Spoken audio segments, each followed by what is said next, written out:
আজকে আমি দেশি মুরগির মাংস রান্না করছি, আর এর ভিতরে লবণ, হলুদ আর শুকনো ঝাল দিয়ে আমি মাখাই, শুকনো ঝালের একটু সরিষার তেল দিয়ে মাখাই রাখছি। এবার আমি এটা কষিয়ে নেব। এই যে এখানে দিচ্ছি পেঁয়াজ, তারপরে এলাচ, দারচিনি, লবঙ্গ সব দিয়ে পেঁয়াজটা ভেজে এবার মাংসটা দিয়ে কষিয়ে নেব।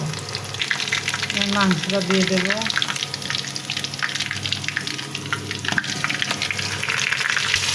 এভাবে ভেজে নেব একটু হালকা করে, তারপরে মশলা দেবো। এভাবে ভেজে নিচ্ছি, তারপরে কষিয়ে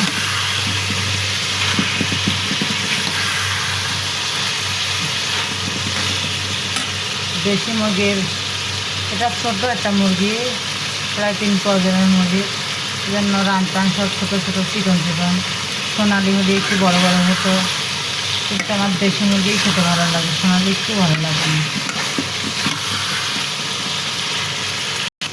মশলা দিয়ে এবার কষিয়ে নেবো। এই যে বাটা মশলাটা দিয়ে দিচ্ছি, শিলপাটা বেটে দিলাম। আমি শিলপাটা ব্যবহার করি সবসময়, আমি সব ব্লেন্ড করে আমি রান্না খুব কম করি। দেশি মুরগির ভিতরে আলু দিয়ে যদি ঝোল করা যায় খুব মজা লাগে, স্বাদটা মনে হয় দ্বিগুণ বেড়ে যায় আলু দিলে পারে। কিন্তু আজকে আমরা আলু দিয়ে এবার কষিয়ে নেব।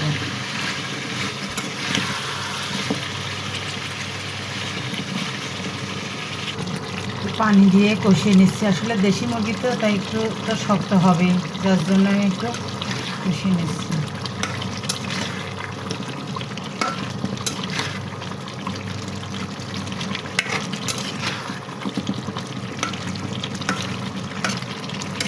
যত যাই করি না কে, খরিচ চুলের মতন কোনো রান্নায় অত স্বাদ বা টেস্টি হয় না।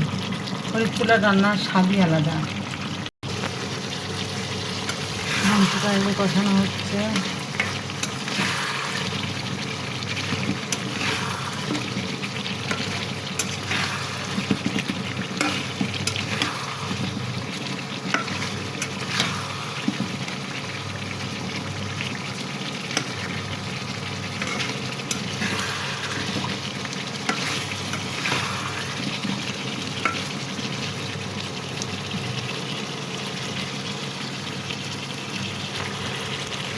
কষানো চলছে, এখনও কষানো হয়নি।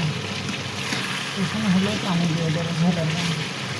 আসলে রান্নাটা স্বাদ হয় কষানোর ভিতরে, কষানো যদি ভালো না হয় তাহলে রান্না স্বাদ আসবে না। আর আমি খুব কম মশলা খাই, কারণ আমাদের বয়স হয়ে গেছে, মশলা আর খেতে পারি না, তার জন্য মশলা খুব পরিমাণে কম খাই আমি।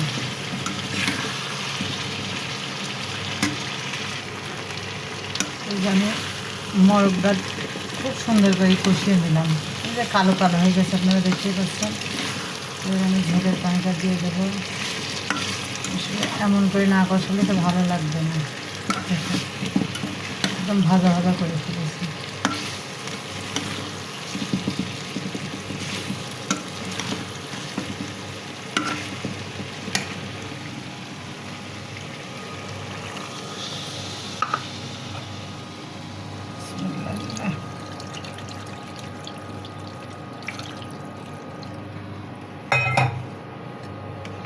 ঝোলটা দেওয়া হয়েছে, এর ফুটে গেলে নামিয়ে ফেলবো।